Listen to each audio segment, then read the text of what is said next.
AS Producciones presenta Cara a Cara con Rosalía. El día de hoy vamos a tener para dialogar, para conversar, para desentrañar sus ideas a tres escritores.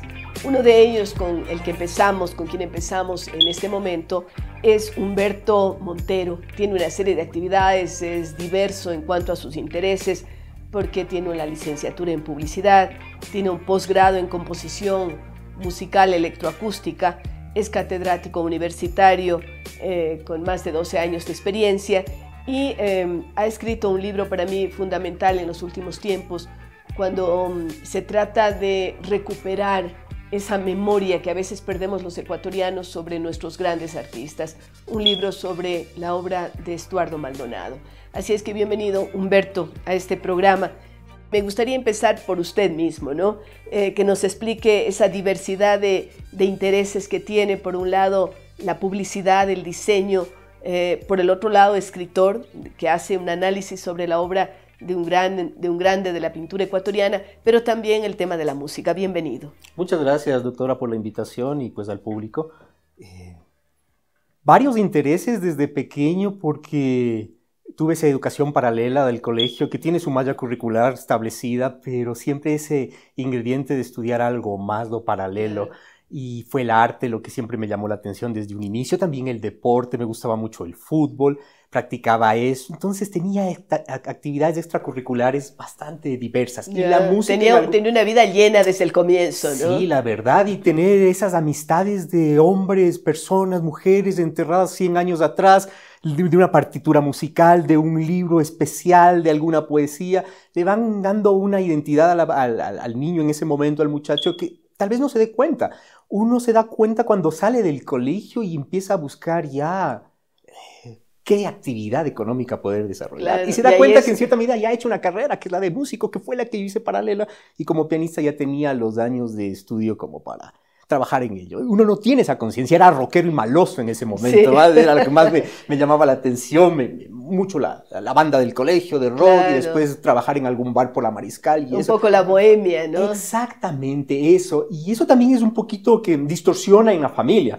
Claro. Bueno, mi madre era psicóloga y ella siempre me orientaba mucho, y el aspecto de la creatividad fue el que me llevó a tomar la decisión de estudiar la publicidad, no una vocación hacia la carrera de la publicidad, sino la parte artística. La parte artística, la creativa. Y en ese sentido encontré a la semiótica como el ingrediente principal dentro de la publicidad, porque claro, qué importante, pero también dentro de la literatura, ¿no? Todo va componiéndose con eso. Y lo interesante es que no pensemos en esos compartimentos estancos a los que nos acostumbró la educación tradicional, es decir, o es matemático o se inclina por el arte. No, las cosas van de la mano. ¿Verdad que era así? Que uno tenía que escoger a una edad que no tenía la idea si era físico-matemático, si era social, si era químico-biólogo. Y le gustaba todo. Así a uno le termina gustando todo y pues podría tener el criterio de coger ciertas materias selectivas y algunas no tomarlas. Eso creo que ahora es diferente. Pero en todo caso tiene usted razón. Y hay una cosa simpática, que todas las personas que salen del colegio saben gramática, han estudiado el lenguaje, pero por ahí no lo manejan con la propiedad. No, eso es un desastre ahora. ¿Verdad? Es una ruptura sintáctica. Hay una sintaxis para poder comunicarse. Una cosa uno ve en las redes sociales o en los WhatsApps que le mandan y a uno... Ya alguna amiga me dijo, pareces corrector automático, ¿no? Correcto. Porque claro, yo ponía algunas cositas, dije, no, ya no me voy a meter en esto porque voy a perder las amigas. Es una sintaxis muy americana. Sí. El cerrar con signos de exclamación, no abrirlos, ya no hacer flexión del verbo, simplemente es un briefing. Y los horrores ortográficos que están a la orden del día. Y ahora hay algo increíble, Humberto, porque cuando uno trabaja puede haber un corrector en el software que le dice, pero ortográfico, no sintáctico. Sí, y a veces ni siquiera en lo ortográfico se toman la molestia. Porque puede haber sinonimias que le pueden llevar a otra marca semántica y no está convencido de que la palabra es la correcta. Sí, esa es. Pero bueno, entonces diversidad de intereses, correcto. Luego concreción ya en una carrera, pero nunca ha dejado sus otros intereses, ¿verdad? No, nunca. Y esto de la semiótica quizás ha sido el paradigma de las actividades que yo he desarrollado. Dentro de la publicidad, como para trabajar en algo comercial y tener un sustento, ha sido a través de la semiótica. En la academia, llevar Le digo algo, por ejemplo, de una materia que era historia del diseño, donde tiene ese vector de la historia Preciosa. y la historia occidental, pero Claro. siempre está la semiótica detrás de aquello, y mostrar un cartel victoriano y poder ir un poco más allá en aquella época, 100 años de victorianismo, y poder hablar ya la simbología, y eso me permitió acercarme a varias disciplinas. He podido escribir alrededor con temas basados en la música, en la literatura, Claro. pero el arte y la literatura son las dos pasiones. Otra que me interesa mucho es el lenguaje, la lingüística y el quichua. Estudié el quichua. Estudió también. Y claro, entrar al quichua a través de un pensamiento semiótico me parece que es ideal y puede cambiar un poco esas estructuras de entendimiento, comprensión y valoración de lenguas ancestrales atávistas. Maravilloso. ¿Por qué se motivó para escribir un libro sobre Estuardo Maldonado? ¿Qué le llevó a usted a conocer, a seguir, a buscar, a hurgar, a mirar sus obras? Conocí a Estuardo Maldonado a través de la obra, y claro, era una lectura obligada, la obra de él. Los metales, fundamentalmente, sí, ¿no? Sí, el trabajo de Inox Coro. Sí. Pero es la estética de él que siempre tiene ese vector de lo indoamericano, como lo llama él, que es lo precolombino. Es Valdivia. Valdivia, que puede estar en un sentido figurativo o en un sentido dimensionalista. Valdivia, que es nuestra raíz de identidad, pero y que no la tomamos en cuenta. Y debería de allí arrancar la historia nuestra, ¿no? Claro, claro que sí. Sin entrar con chauvinismo, sería ideal repensar el nombre también y poder darle una identidad más apropiada.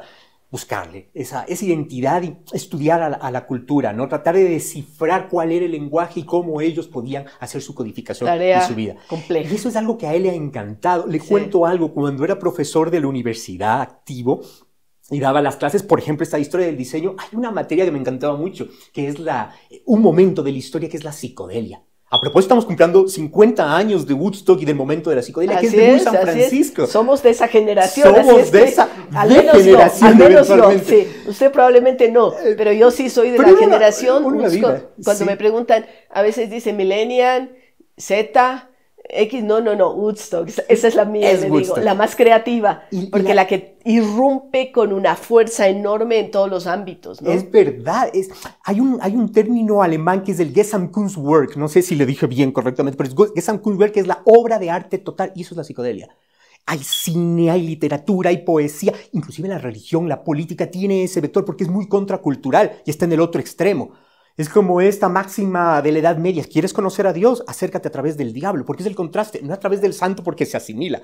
Estudia del diablo y conocerás a Dios. Bueno, le contaba esto de la psicodelia y uno hace la presentación de los carteles que son imposibles si uno no está en un vuelo de ácido, alegóricamente. Entonces muestra la obra de Rick Griffin, de Víctor Moscoso, ¡wow! Y los alumnos, ¡wow! Y en algún momento suelto uno de Estuardo Maldonado. Y cuando suelto uno de Estuardo Maldonado, su óptica, con esa refulgencia del Inox Coro, dicen, ¿y esto qué es? Maldonado nada, no tiene nada que ver con la psicodelia, pero la obra per se abre una puerta de la percepción. Es la metáfora de la obra de Aldous Huxley, la posibilidad de abrir una puerta de la percepción, y eso es lo interesante porque no hay que cerrarse en un momento y en un movimiento y en una etapa. Hay que buscar las sinergias. Cuando hablamos del lenguaje, todo se puede yuxtaponer.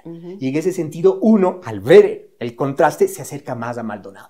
Y entonces, en ese sentido, Maldonado siempre fue un referente dentro de mis clases. Cuando tuve la oportunidad de conocerle ya a la persona, fue inefable. Fue un momento muy lindo. Lo conocemos a él y es una persona que abre su espíritu. Y es de una bondad y de una apertura, de una generosidad extraordinaria. Hombre de profundidad, de un intelecto profundo, un nacional de los que hay que estudiar. Hay que contemplar el arte. Y todavía lo tenemos vivo, más de 90 años. Doctor, el 1 de octubre, martes, cumple 91. Él nació el 1 de octubre. Sí, en 2 días más. Los 90 los festejamos aquí. Pues con una torta y una soplada de velas, porque realmente aquí se le quiere mucho a Estuardo. Ya le gusta todo eso, lo que es el mundo social. Todo. Él vive solo, recluido, quizás en su mundo, pero siempre abierto a conversar, a recibir, a compartir. Y con ganas de hablar. Eso es importantísimo. Entonces, de allí surge la necesidad. ¿Cómo empieza usted a hacer la obra? Estuardo Maldonado me pidió. Me decía, quiero que... El primer día que yo le conocí, pues claro, uno siempre lleva algún detalle. Y yo llevé 2 libros que me habían editado en algún momento. Y básicamente, para ilustrar aquel encuentro, era uno rojo y uno de color mostaza. Y entonces dije, esto es para ti. Yo quiero el mostaza. Los dos son para ti. No, yo quiero el mostaza. Claro, había visto la palabra semiótica, que era un estudio sobre branding y semiótica, que me lo editó la Casa de la Cultura en hace algún tiempo. Y después conversando, Obvio, él vivió casi 50 años en Italia y esa escuela semiótica, sobre todo llevada por Umberto Eco, era fundamental. Y por eso le interesó ese libro. Claro. Lo había leído y hay un año y medio de amistad me dijo, yo quiero que me escribas un libro con una analítica semiótica. Más o menos esa fue la inquietud y pues de algún momento ya empujando, me convenció para hacerle el trabajo. ¿Demoró cuánto tiempo en hacerlo? El trabajo en la escritura no fue muy largo. Tampoco voy a decir que fue breve. Yo diría que unos 4 meses en escritura. Claro, y de dedicación, Pero ¿no es cierto? Aquí tenemos sí este libro maravilloso, ¿no? En que recoge las diferentes etapas, ¿no? de la vida artística, diríamos así. 70 años, doctora. Esa magia. 70 años aquí están estos que me fascinan, ¿no? Ahí tenemos Inoscolor, ahí tenemos trabajos con el arte óptico. Mire. ¿no? Esto es una maravilla. El trabajo de la S, que para él genera ya una signa. Por eso le llamé a la obra el signo de Estuardo Maldonado. Sí.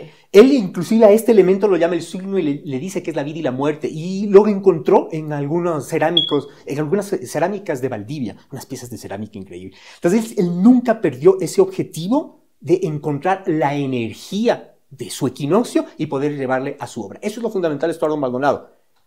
Hay autores que retratan un paisaje. Gabriel Miró en su literatura, son paisajes, solo paisajes y descripciones. Maldonado es algo parecido. Lo que hace Maldonado es tomar la energía de equinoccio, la de equinoccio, no la europea, la de equinoccio, y transportarlo en el medio que está a sus manos. Y puede trabajar en cualquier tipo de tendencia. Hablemos del cubismo, del futurismo, del figurativismo en general. Y claro, cuando él está ya afincado en Europa gracias a la beca que él gana y llega a Italia, entra en el mundo del futurismo. Italia le marca también muchísimo. Le marca completamente. Así es, toda su vida. El vector futurista que está en la obra de Estuardo Maldonado es profundo, es total. Atraviesa los 70 años de obra de Estuardo Maldonado. Hay cosas interesantes. Por ejemplo, cuando él entra en el hiperdimensionalismo, él tiene 70 años. Cuando él pudo haberse quedado, cuando ya tenía... ya tenía un nombre, y era prolífico, doctora. Así, él hacía muchísimas obras a la semana, al mes, y tenía un nombre, era importante en Europa y vivía en un avión, como usted. Vivía en un avión y entonces tenía cantidad de posibilidades de despachar y quedarse en la misma estética figurativa. Claro, pero él decide crear algo diferente. Algo más. Voy a aquí mostrarle algo que es interesante, que es el código QR. Todos conocemos porque es generacional. Cuando yo le presenté esto, me dijo, ¿qué es esto? Y le dio un valor estético y le dio la importancia. Y le dije, mira, esto es lo que me va a llevar a la dirección para que vean el recorrido virtual de tu casa museo. Explícame esta estética, ¿quién la hizo? Y le buscaba ese valor estético, porque claro, esto es un casi neoconstructivismo. Claro, y le expliqué un poco con el conocimiento qué es un código QR, qué tipo de coordenadas tiene esos puntos para poder llegar a enlazarse en algo en la red, pero él estaba maravillado. A lo que voy, si él hubiera tenido la posibilidad de sentarse en una máquina, de poder trabajar, hubiera hecho este tipo de arte digital. De hecho, él sí entró a trabajar en procesos digitales en algún momento y con máquinas rudimentarias, los primeros prototipos que existían en Europa. Entonces, ahora, dígame usted, ¿Estuardo Maldonado genera escuela en el Ecuador? Estuardo Maldonado es una escuela, pero hay que estudiarla.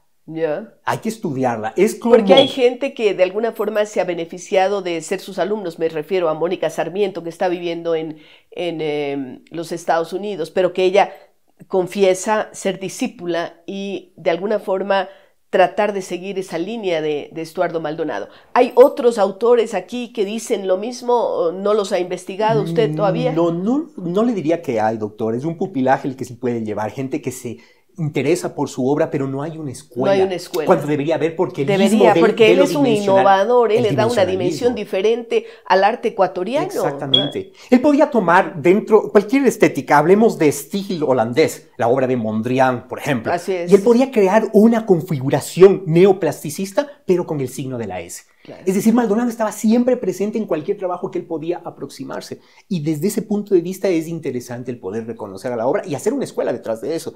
Yo le pregunto, estamos conversando sobre los sílabus académicos. ¿Está el dimensionalismo de Maldonado en los sílabus académicos de las universidades públicas y privadas en el arte? No. ¡Qué horror! Son mallas curriculares de otros países. No, eso es inaudito. Ahora, ¿dónde se consigue el libro? ¿Dónde la gente que ve el libro y quiere tener el libro lo puede conseguir? ¿Está en las librerías? ¿Está dónde? Hay 2 fuentes autorizadas. La Casa de la Cultura, que es del editor, y aquí el presente que tuvo como parte de pago. El pago total fue la entrega de libros. La entrega de libros, sí, ya. Sí, entonces se lo puede comprar en la Casa de la Cultura. Se le puede comprar en la Casa de la Cultura. díganos usted un dato a través de la página web, cómo lo pueden localizar. Eventualmente les puedo dejar el teléfono celular, me podrían celular, llamar, pues encantado. Sí, por supuesto, díganos. Pues desde el 099-600-6805. Bueno, ya saben cómo conseguir el libro de Estuardo Maldonado, y si llaman aquí a Fidal y a quienes hacemos Cara a Cara con Rosalía, pues les podemos dar la información también de cómo conseguir este libro. Queremos agradecerle, Humberto, usted es un apasionado, nos habría encantado hablar toda la hora, no solamente sobre Maldonado, sino sobre lo que usted viene haciendo, pero ya habrá otra oportunidad. Muchas gracias por estar con nosotros. Doctora, muchas gracias. Y gracias, amigos. Continuamos luego de una pausa.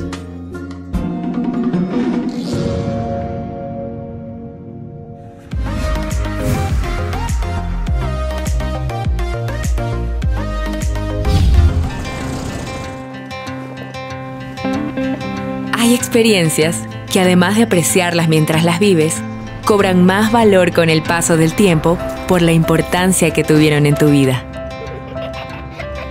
En Produbanco trabajamos constantemente para brindar a nuestros clientes experiencias que trasciendan positivamente en sus vidas. Vive a diario experiencias Produbanco. Produbanco, Grupo Promérica. Puedo destacar a Paulina Reyes, de la carrera de Derecho. Aparte de ser madre, es una persona que tiene la perseverancia antes que nada.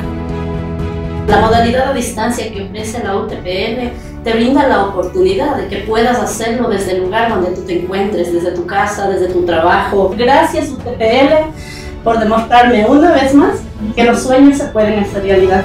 Modalidad abierta y sin distancia. UTPL. Decide ser más. Inscripciones abiertas. Cuando el internet de Grupo TV Cable llega a tu casa, empiezas a vivir con lo que te gusta. Con la música que te gusta desde cualquier plataforma. Puedes pasar todo el día con tu influencer favorito. O tu Instagramer favorita. O favorito. Porque ahora el internet de Grupo TV Cable vive contigo. Con la mayor velocidad y estabilidad de la red nacional de fibra óptica. ¿Quién más puede darte todo esto al mismo tiempo? Elige el plan que más se ajuste a tus necesidades. Solicítalo llamando al 600-0101. Hola, no vean aquí, miren al frente. La tecnología es lo máximo. Puede acercarnos a las personas que están lejos, pero cada vez que vemos más la pantalla que lo que tenemos enfrente, nos alejamos. Cuando se presente la oportunidad de vivir algo único, mira al frente.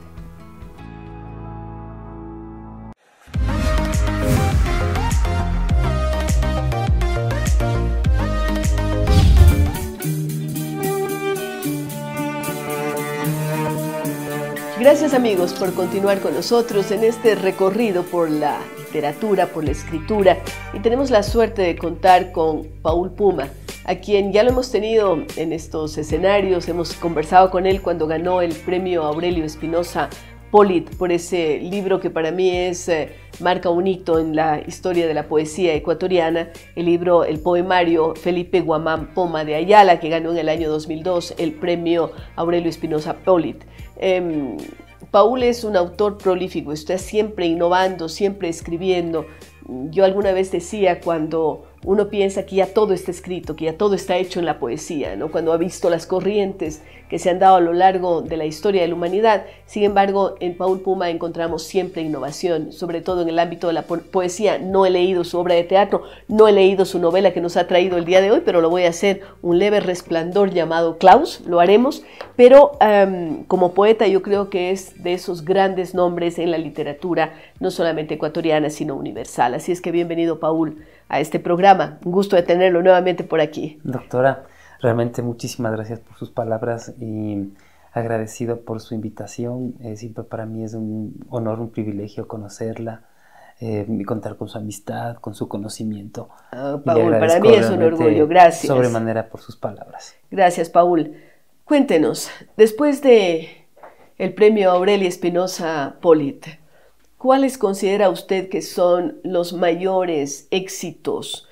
No me refiero a de ventas, no, porque eso es transitorio, sino con lo que usted se considera más identificado. Yo recuerdo haber leído Pi, que me encantó también, ¿no? La fórmula matemática, me parece que a usted le fascinan las matemáticas, los algoritmos, lo cuántico, me parece que le encanta eso. Leí también una obra sobre Eloy Alfaro, ¿no? Eloy Alfaro y Perestar. Y Perestar, Eloy Alfaro y Perestar. Pero además de eso veo que está incursionando en otros géneros. Cuéntenos sobre ese transitar suyo en estos últimos años. Bueno, Rosalía ha sido, para mí ha sido todo un descubrimiento el hecho de poder incursionar a nivel, por ejemplo, últimamente ya de la propia novela. Como conversábamos entre telones, esta novela ahora aparece con el sello Edinún. Es un trabajo que, bueno, por primera vez yo lo pude sopesar con uno de los grandes autores, ¿no?, de este país, novelistas, que es Francisco Proaño Arandi. Claro que es un... Él hizo además de un gran lectura. Escritor, es un gran ser humano y muy generoso con sus conocimientos. Muy generoso. Sí. Y entonces, digamos, fue mi primer lector y me ha dicho, Paul, hazlo. Es decir, es una novela sobre la tercera y última infancia. Un hombre que al final, después de haber entregado toda su vida, se queda con un perro. Y es crucial en el sentido de que la humanidad ahora padece de una incomunicación que es brutal, iba a decir yo el mismo adjetivo.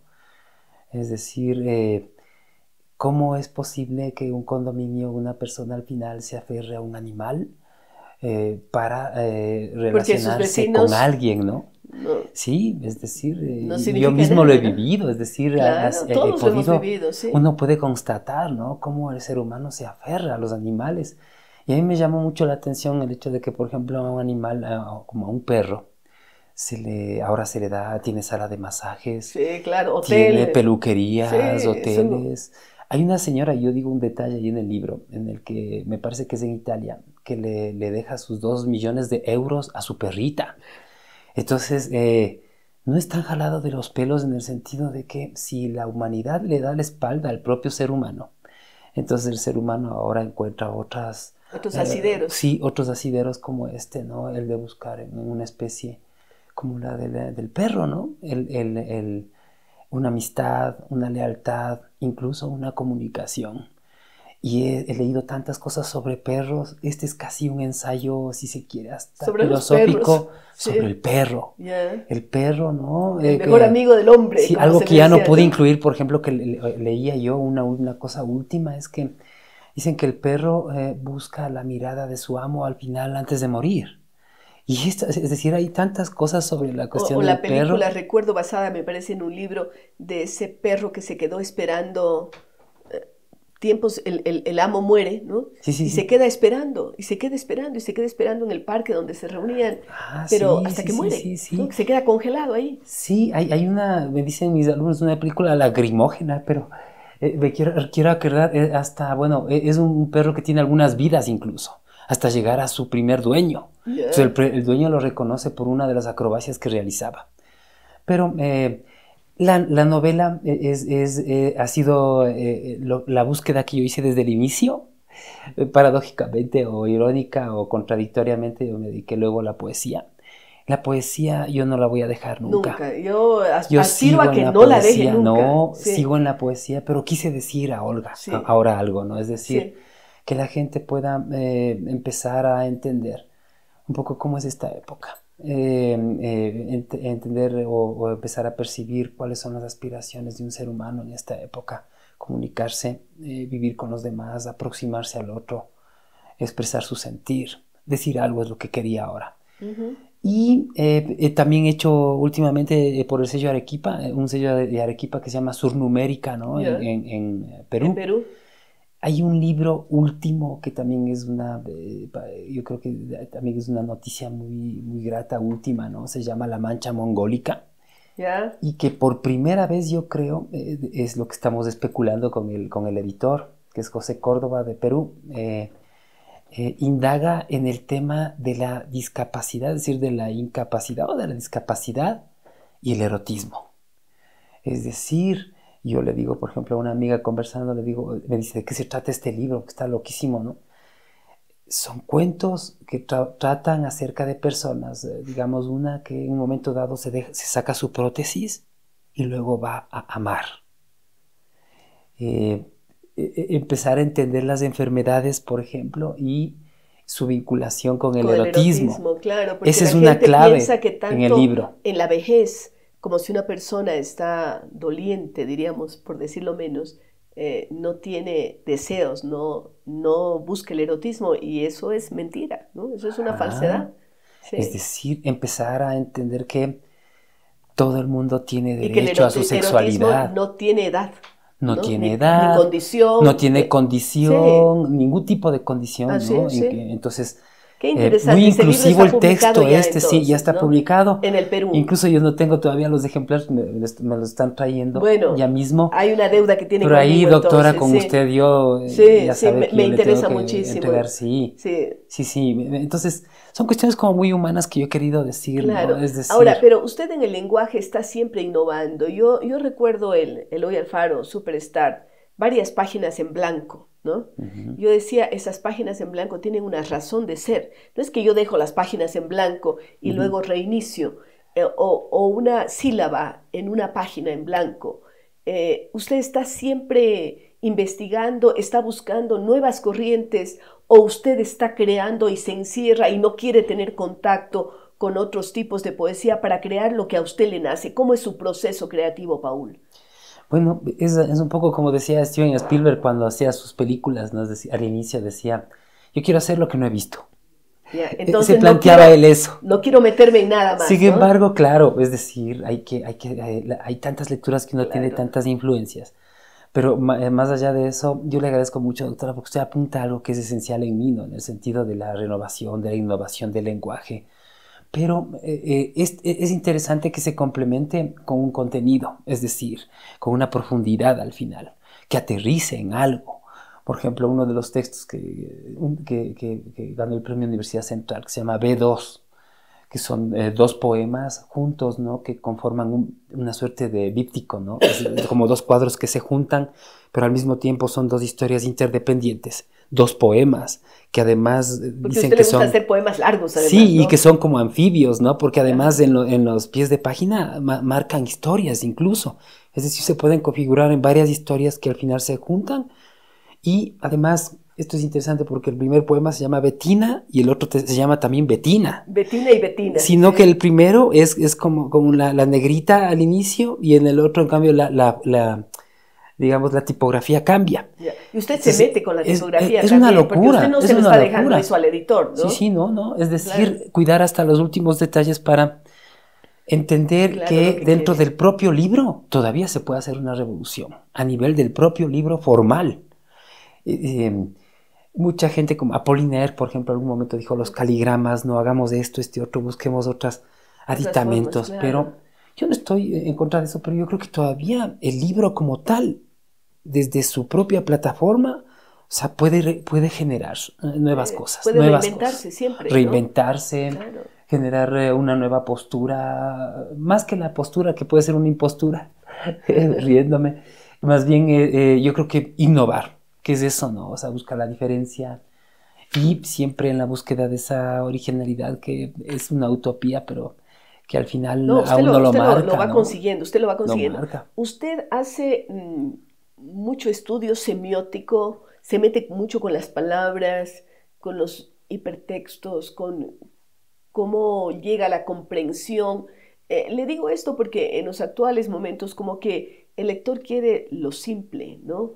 El entender fácilmente, y desgraciadamente no hay un manejo del lenguaje que a veces permita que cierta poesía como la suya sea comprendida. ¿Cómo enfrenta ese reto de llegar, o no le importa? Y dice, yo estoy escribiendo lo que a mí me gusta, lo que yo siento, y si me entienden, allá.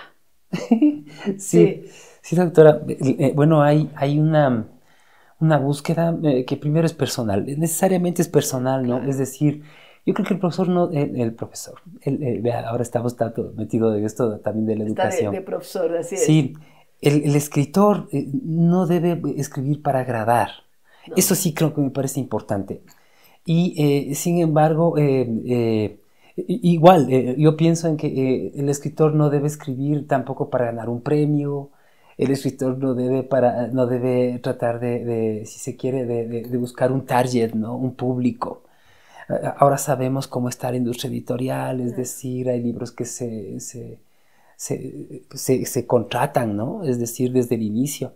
Entonces yo creo que la verdadera literatura es una literatura que maneja, por ejemplo, categorías intrínsecas como la originalidad, la representatividad de uno mismo, ¿no? La autenticidad, la responsabilidad incluso. Esa me parece muy importante. Es decir, hay un manejo ético siempre en mis libros, más allá de una, como dicen, una mascarada de lenguaje. Hay una profundidad y se busca... Una ironía muy fuerte también, ¿no? Se busca llegar a un ser humano. Es decir, yo digo que hay literaturas y literaturas. Mi literatura a veces suele ser difícil, pero como ve, he tenido que apelar a otros géneros para llegar también de una manera muy sencilla. Usted va a ver que en este Klaus, por ejemplo, llega de una manera muy sencilla. Pero eso es lo que usted quiso. Y no es ¿no? Y no es la primera vez que usted toca el tema de los animales, porque ya me acordé el nombre, Versos Animales. Claro, Versos Animales, claro. Versos Animales. Que también con mucha fuerza está enfrentando ese tema, ¿no? Es el primer libro que yo publiqué en el 96. Imagínense, estamos ya como vamos a más de 2 décadas en esto, ¿no? Alrededor de 20, 21 libros. Y estamos en los 5 géneros ya. Es decir, hemos hecho crítica literaria también porque es necesario, hace generar un arte poética, empezar a ser muy reflexivo en cuanto a la propia literatura y la de los demás, ¿no? Yo creo en este país, doctora, que se ha invisibilizado a muchos escritores. Desgraciadamente, porque no entran dentro de la corriente de moda, no le invitan a la feria del libro, no aparece por aquí. Mire lo que está pasando, por ejemplo, con Ernesto Carrión, que con Ernesto Carrión hemos hecho el primer libro. Bueno, acá ahora acaba de ganar el premio. Gana el Miguel Donoso Pareja. Miguel Donoso, Hicimos un libro que se llama La célula invisible entre los dos. Es decir, es un poema colaborativo a 4 manos. Es un solo poema, lo hicimos mediante el WhatsApp.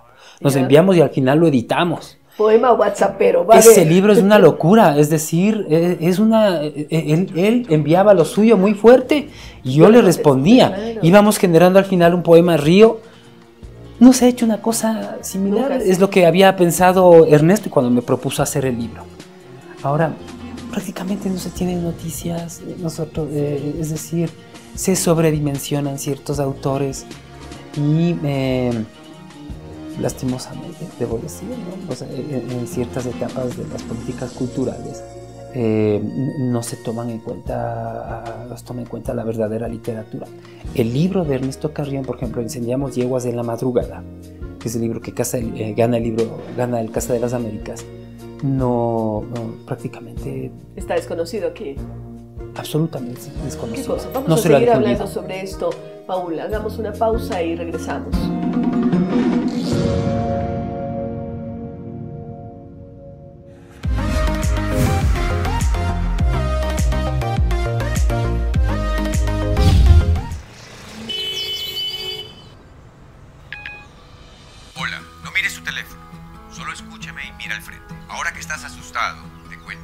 Revisar tu teléfono mientras caminas aumenta en un 90% las probabilidades de sufrir un accidente. No vale la pena asustarse. Cuando camines por la calle, mira al frente. Eres un maestro que está transformando la educación. Mi profe es la mejor del mundo. Ella me ha enseñado el valor de las culturas del continente. Gracias a mi profe entendí cómo funcionan los robots. Mi profesor me dice que también las niñas podemos ser científicas.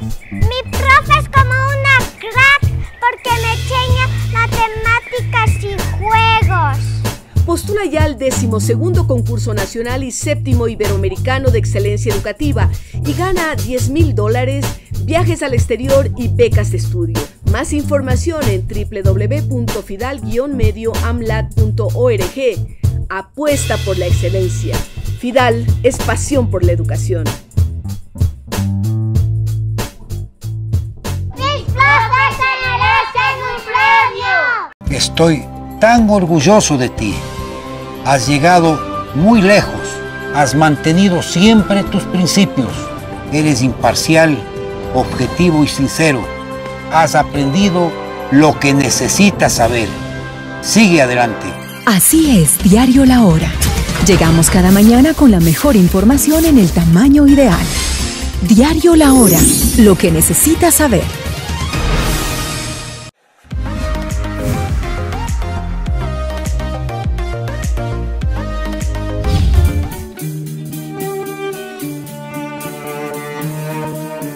Gracias, queridos amigos, por continuar con nosotros en este interesante diálogo con Paul Puma. Estábamos hablando sobre sus pasiones, lo que le motiva a escribir. No es aquello de agradar, es aquello de decir lo que se quiere. Me interesa también, ¿cuál es la posición de Paul frente a los libros digitales, frente a la pervivencia del libro? Porque hemos hablado de los libros como objetos también, ¿no? De ponerle una caligrafía, de poner un poema contrastado con otro, de preocuparse por esos detalles. ¿Qué pasa con el libro digital? Bueno, simplemente es otro formato, ¿no? Una plataforma. Tan válida como la otra, ¿no? Yo creo que no sé si tan válida en el sentido de que yo creo que, por ejemplo, para un niño, en la infancia es importante que tenga el contacto con el papel, ¿no? Con el libro objeto. El libro objeto yo creo que te lleva mucho.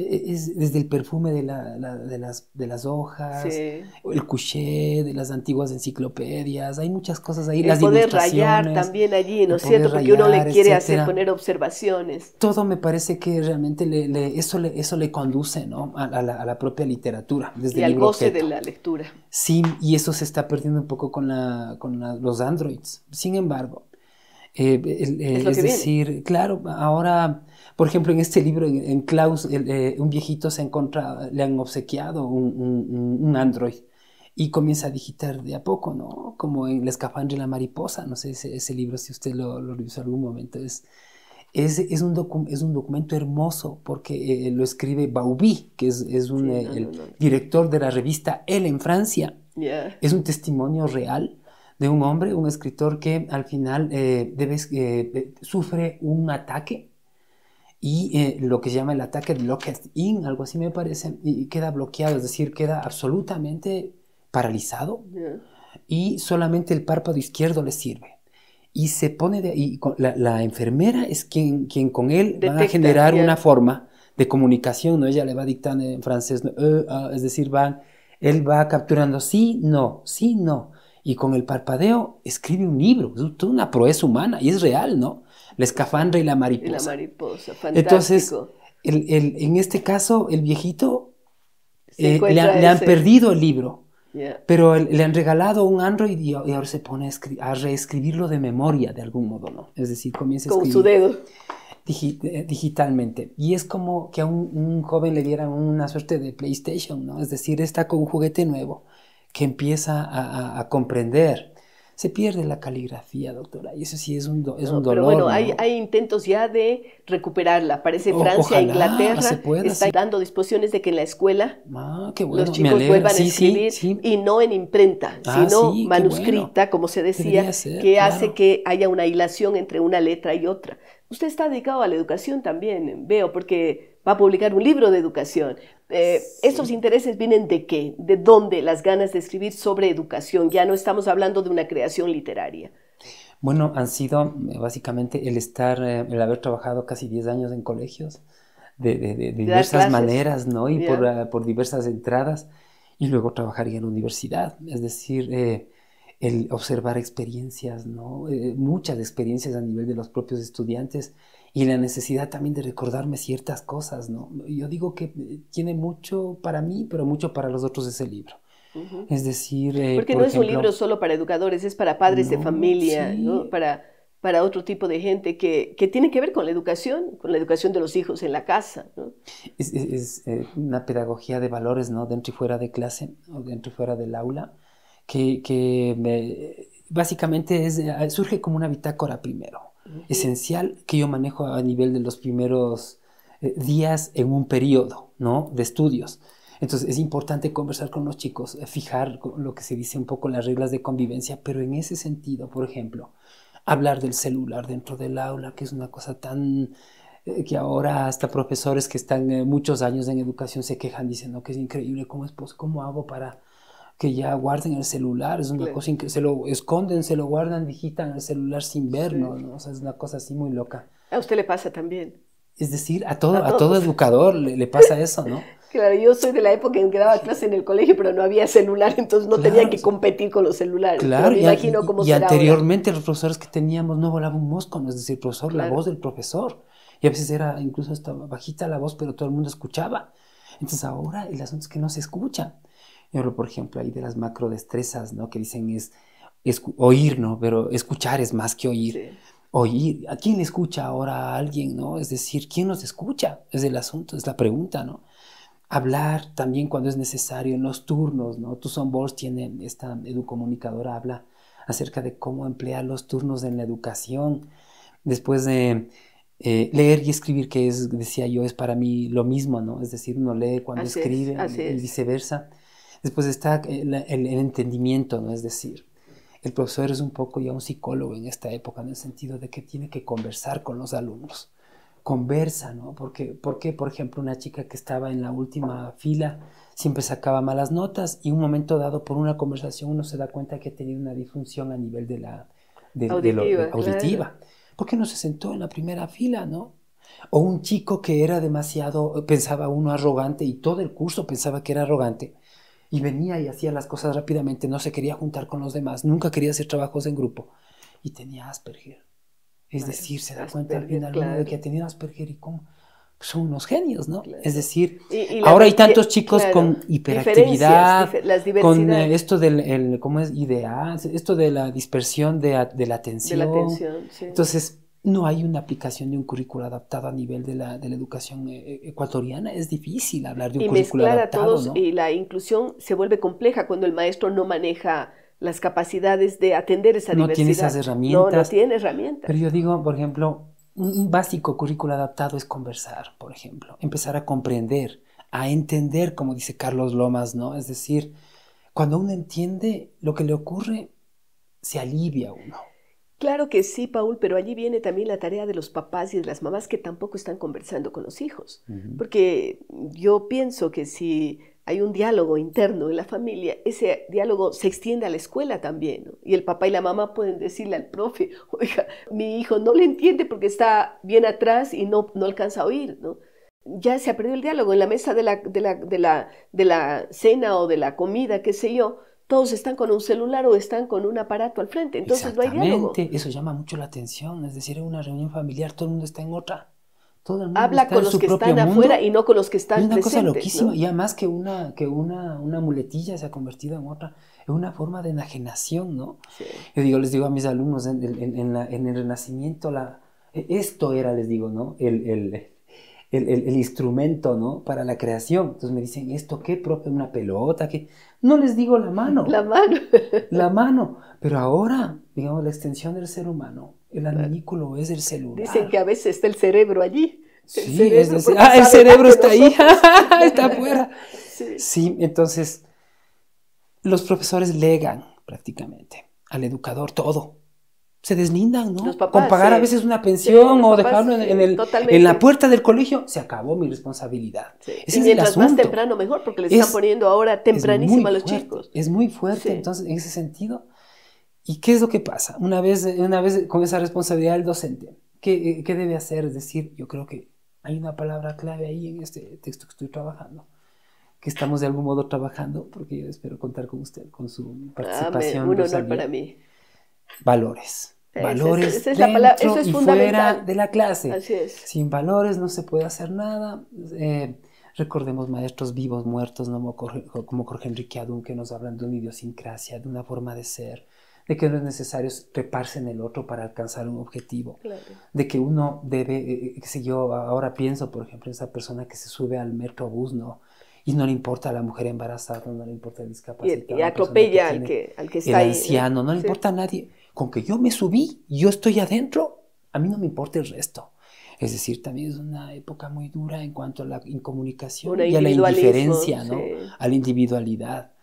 Entonces, ese tipo de cosas hay que empezar a romper un poco, empezar a desestabilizar ese tipo de esquemas que nos ha planteado una época en la que la velocidad es un sinónimo de eficacia, no de eficiencia. Entonces, hay un libro hermoso que se llama Elogio de la lentitud, de Carl Honoré, que yo menciono en este libro, donde básicamente se plantea el hecho de que ahora ya aprende, ¿no?, a comer despacio. Es decir, piensa. Claro, ahora se habla de la... Tengo un tiempo para pensar, ¿no? Slow food, claro. Slow think, es decir, Sí. ya también comienza a pensar Sí. Con tranquilidad. Tomarse el tiempo. No con ese profesor que tiene una carga, ¿no? Una carga enorme de académica, al mismo tiempo de un montón de horas complementarias que le dan. Y que tiene muy poco tiempo para preparar su clase. Sí. No con esa rapidez que estamos, como dicen algunos, ¿no? Estamos en el futuro, o tenemos más que allá del cumplir futuro. El programa Hay rápido, que cumplir a el como dé programa, lugar, sí, sí. y el sílabus es algo que no se, a rajatabla, ¿no? Que no se puede modificar. Es decir, no se está pensando en la reflexión, en los espacios que uno debe tener para reflexionar, para pensar, para repensarse, para comprender, decía yo luego, una buena macrodestreza, y luego para compadecer. Es decir, la bondad, yo por ejemplo trato de internarlo ahí, como una de esas destrezas que debería tener el profesor, para pensar cuando un alumno tiene cierta dificultad, por algo es, ¿no? Por algo será, o qué está pasando en su casa, o qué y está pasando en su mente, también ¿no? el hecho de que, por ejemplo, el profesor es casi como un doctor, en el sentido de que a veces le puede decretar, ¿no? Estigmatiza a un alumno, tienes dislexia a los 5 o 6 años. El chico a veces quizás ni siquiera tiene dislexia. No la tiene, claro. Y el profesor a veces ni siquiera sabe lo que realmente implica la dislexia. O sea, lo cual es una doble equivocación. Entonces, sí, hay muchas cosas que hay que romper ahí.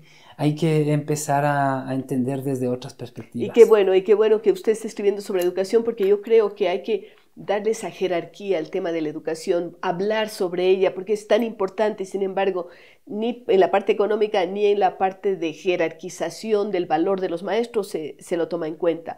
Pero también yo quería tocar, antes de que terminemos, el tema de cómo ve el ambiente literario en el Ecuador, la creación. Nosotros estamos asistiendo prácticamente a un boom aquí dentro del país, pero que sale también ya de la literatura infantil, ¿no? La literatura infantil y juvenil. Pero la poesía aparece casi siempre como patito feo. Se vende poco, se lee poco, ¿no? La gente cree que no le gusta la poesía a las personas, y yo encuentro que sí. Hay que cultivarla, ¿no? Hay que buscarla. ¿Qué siente usted respecto del ambiente literario ecuatoriano? Bueno, yo creo que es importante que un autor a veces o de vez en cuando tenga que desdoblarse y hacer crítica literaria. Y empezar a reflexionar o los espacios que usted brinda, doctora, por ejemplo, en esto, ¿no? Bueno, tratamos de meterlo en los medios de comunicación. En este lugar, exactamente, donde yo creo que es importante reflexionar sobre todo acerca de lo que yo mencionábamos entre telones, ¿no? Es decir, invisibilizar o sobredimensionar. Es decir, buscar un equilibrio, ¿no? En cuanto a incluir, es decir, buscar diferentes propuestas, diferentes proveniencias, y también incluirlas en cuanto a la propia literatura. Entonces, se habla de un boom, por ejemplo, a nivel de la literatura femenina, pero ¿sabe lo que ocurre? Que no dan espacio a la masculina. Es increíble. O sea, es que decir, usted está verá, de otro describe, ¿no? Verá, y que yo, o sea, es decir, yo estoy a favor de que se incluyan los textos, por ejemplo, de María Fernanda Ampuero, lo que ha ocurrido con ella, es interesante, porque que aparezca en la Gaceta del New York Times en español, está perfecto. O lo que ha pasado lo con de Gabriela Mónica Ojeda, también, ¿no? Claro. Es decir, que Mónica Ojeda tenga, me parece que es Gandaya, la editorial que trabaja con la Universidad de las Artes. Pero yo he preguntado en la Universidad de las Artes, ¿cómo puede acceder por ejemplo, La Mancha Mongólica, que trata un tema que realmente no se ha tocado en el país? Sí. Y me han dicho, no, ¿sabe qué? Es decir, estamos pensando la manera en la que se va a viabilizar, es decir, se hará una suerte de concurso para ver quién ingresa. Y entonces, desde esa manera, no se puede... Se siente excluido. Así como uno asume, por ejemplo, en el aula, yo hablo en el libro de educación, pongo un ejemplo, es decir, existe la persona que tiene su orientación diferente, y hay que incluirla, hay que entender a cada ser humano como un universo en sí mismo. Claro, Eso se llama interculturalidad, incluso dentro del aula. Asimismo hay que entender que como uno incluye a las mujeres, trata de incluir a todos los demás, también debe ser incluido, es decir, el equilibrio es lo que se busca. Qué importante acabar con esa reflexión, Paul. Buscamos el equilibrio y también dar las oportunidades a todos los sectores. Yo creo que esa es una lección importante que nos queda de esta conversación en la que tenemos muchos temas que se nos quedan por fuera, pero realmente quiero recomendarles leer a Paul Puma.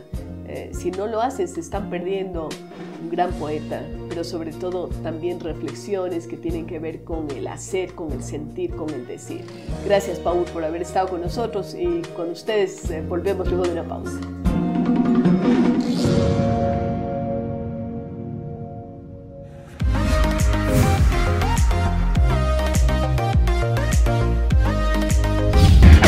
Cuando el internet de Grupo TV Cable llega a tu casa, empiezas a vivir con lo que te gusta. Con la música que te gusta desde cualquier plataforma. Puedes pasar todo el día con tu influencer favorito. O tu Instagramer favorita. O favorito. Porque ahora el internet de Grupo TV Cable vive contigo. Con la mayor velocidad y estabilidad de la red nacional de fibra óptica. ¿Quién más puede darte todo esto al mismo tiempo? Elige el plan que más se ajuste a tus necesidades. Solicítalo llamando al 600-0101.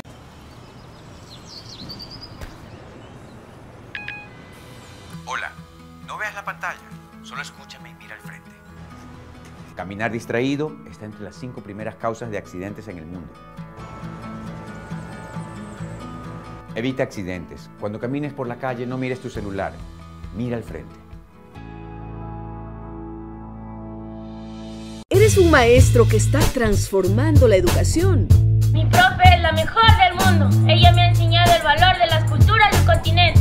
Gracias a mi profe entendí cómo funcionan los robots. Mi profesor me dice que también las niñas podemos ser científicas. Mi profe es como una crack porque me enseña matemáticas y juegos.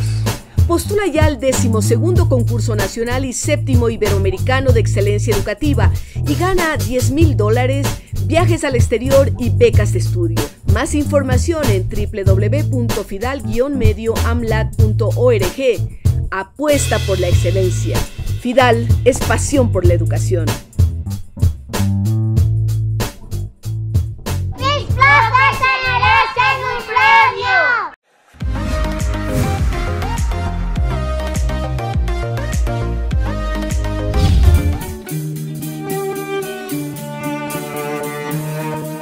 Si bien hemos hablado todo el tiempo de cultura, queremos hacer también un segmento cultural. El segmento cultural llega a ustedes gracias al auspicio de Hidalgo e Hidalgo Constructores, contribuyendo al desarrollo del país y apoyando a la educación.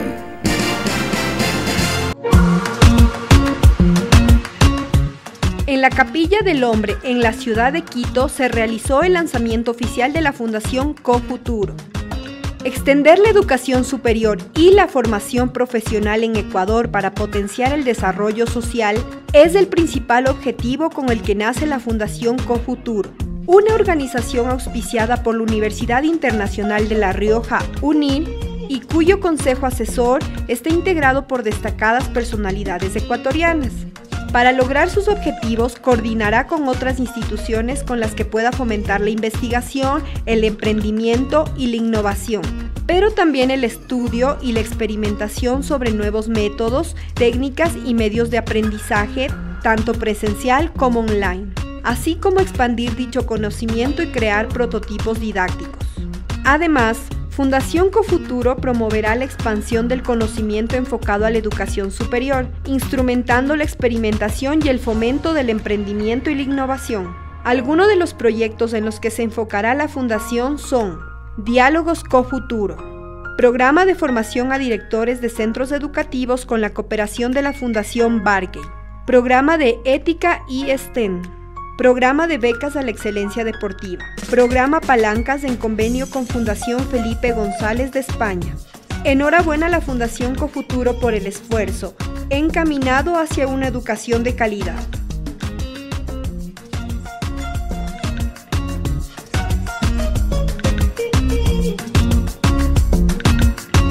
El segmento cultural llegó a ustedes gracias al auspicio de Hidalgo e Hidalgo Constructores, contribuyendo al desarrollo del país y apoyando a la educación.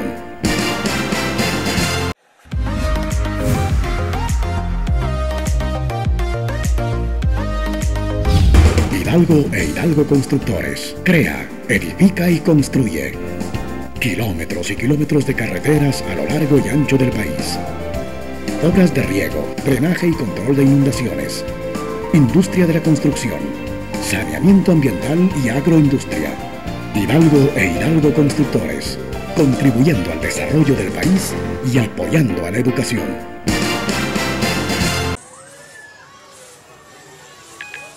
Hola, no vean aquí, miren al frente. La tecnología es lo máximo.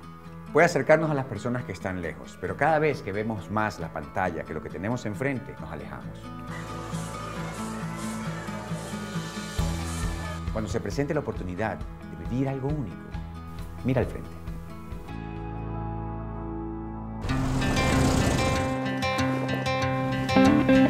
Hay experiencias que, además de apreciarlas mientras las vives, cobran más valor con el paso del tiempo por la importancia que tuvieron en tu vida.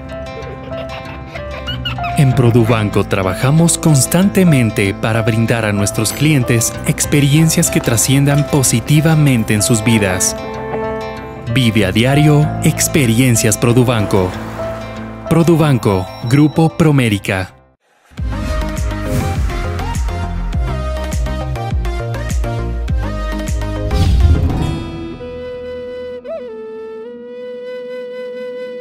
La ciencia, la tecnología, la innovación y también el medio ambiente no son una moda, son algo que está para quedarse. Estas preocupaciones las ponemos a través de Verde y Azul.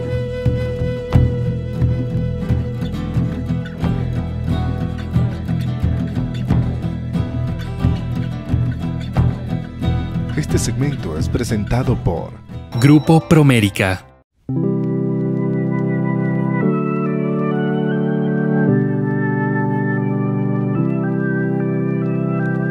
La inteligencia artificial también será útil para salvar a los leopardos de las nieves de su extinción.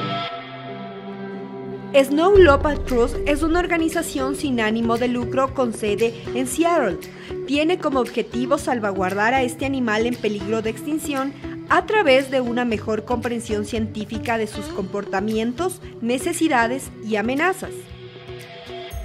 Para ello, esta asociación ha estado utilizando cámaras equipadas con sensores de calor y movimiento, una solución que se ha visto perjudicada por incidentes como avalanchas, inundaciones o por culpa de los propios animales que las mueven.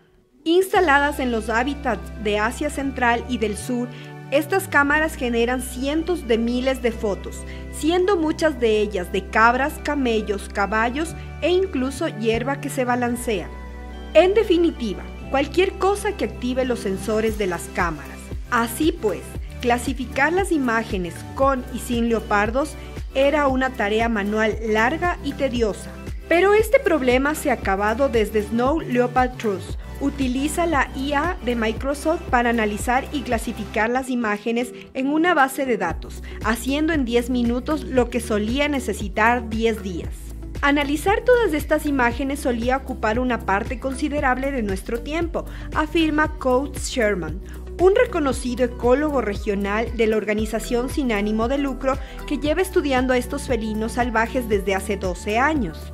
Al analizar automáticamente las imágenes y crear una base de datos para nosotros, proporciona a nuestro pequeño equipo el tiempo para hacer más encuestas y recopilar mejores datos, afirma el ecólogo. El sistema de clasificación de imágenes ayuda a los científicos a ahorrar tiempo, acceder a datos críticos más rápidos y a optimizar los recursos destinados a la protección de los leopardos de las nieves. El siguiente paso para la tecnología será automatizar la identificación de estos felinos de forma individual basándose en sus marcas únicas.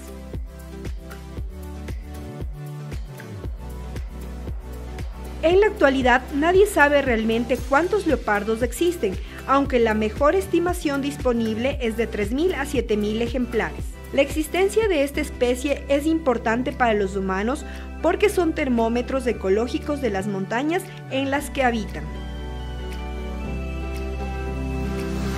Hasta la próxima semana en su planeta verde y azul.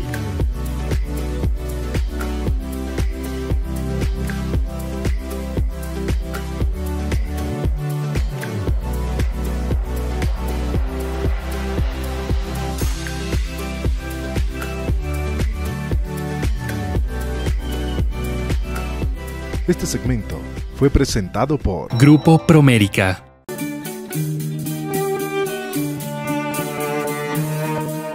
Gracias amigos por haber estado con nosotros a lo largo de este programa. Esperamos que ustedes los disfrutaron, que aprendieron como yo lo hice también. Recuerden también que está abierto el concurso de excelencia educativa para premiar a los mejores profesores. Ustedes tienen las bases de este concurso en las direcciones que aparecen en pantalla. Nos vemos la próxima semana.